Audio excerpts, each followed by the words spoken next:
Така, здравейте, искам да ви кажа, че не знам дали се вижда изобщо хубаво клипът, който е с мотора ми. И затова се чуя дали да си купя камера или нещо такова. Ако нали ви хареса клипчето, там може да помисля, имам пари. И така, това беше. Там насладете се на клипчето. Така, сега сме в движение. Трябва да превключвам скоростта, ама не знам как ще го правя.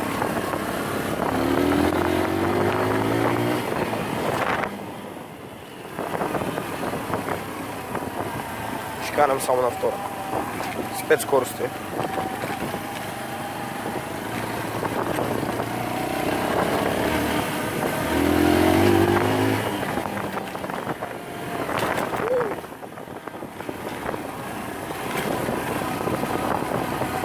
Само дам включаване.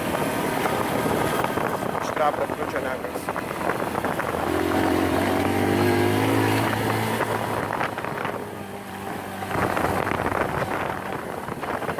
Чакай сега.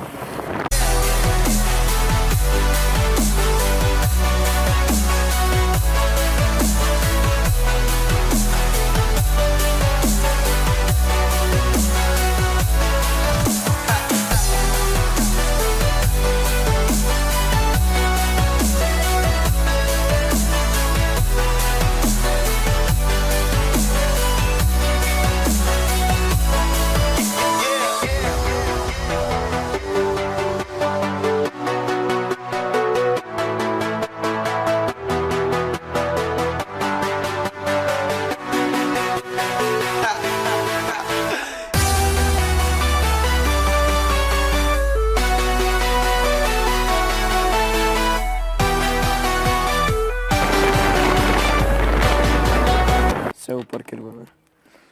Сега ще покажа какво представлява мотора. Опа! Това е мотора.